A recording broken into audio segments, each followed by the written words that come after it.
We didn't grow up learning how to say no. We grew up learning how to survive. And maybe that's the reason we still say yes, even when something in us tightens, even when every part of us is begging to say no.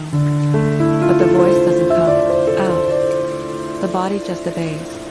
We freeze, we nod, we submit. Not because we want to, but because we're scared of what happens if we don't. Why do we feel this way? Maybe your voice was ignored when you were young. Maybe every no turned into yelling, or disappointment, or guilt. Maybe you learned to be quiet before you even learned how to speak.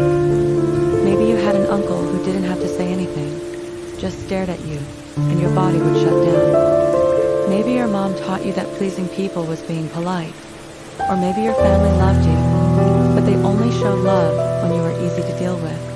So you became easy. The yes girl, the good girl, the one who never made things harder than they already were. And now, that training follows you everywhere. You're at work, and someone asks you to do too much, and you say yes. You're dating someone, and they cross a boundary, and you say yes. You're in a room full of voices louder than yours, and instead of speaking, you disappear. You tell yourself it's no big deal. You justify it. You try not to feel the tightness in your throat, but deep down, you're tired of being good, of being quiet, of making yourself small. People like us, we grow up to be hyper-aware. We can tell someone's mad before they open their mouth. We apologize when we haven't done anything wrong. We rehearse conversations in our head before we even speak. We say it's fine when we're breaking inside. We smile so we don't make others uncomfortable. We leave ourselves behind just to keep the peace. But here's what I've realized. That peace, it's not real, because it costs us. And any peace that requires your silence is not peace, it's control. We didn't say yes because we wanted to. We said yes because we were scared. Scared of rejection, scared of confrontation, scared of being too much.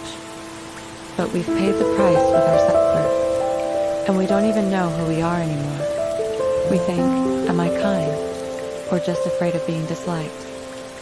Do I love them, or am I just scared to be alone?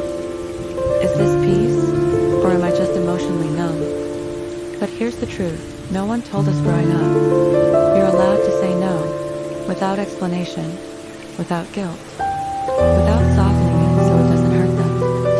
Saying no doesn't make you mean. It doesn't make you cold. It makes you free. You are not here to be soft for people who refuse to handle you with care. You are not here to be convenient. You are not here to make others feel comfortable at the cost of your own safety. You are not weak for what you survive. You are not broken because you freeze when pressured. You are not crazy for needing space to feel safe again. And now that you know what happened to you, you get to choose what happens next, Audre Lorde said, when I dare to be powerful, to use my strength in the service of my vision. It becomes less and less important whether I am afraid. You might still feel scared. You might still shake when you say no, but you say it anyway. That's what strength looks like. Not loud, not perfect, but honest. We didn't say yes because we wanted to. We said yes because we were scared. But now, we're not scared anymore. And that is where we begin.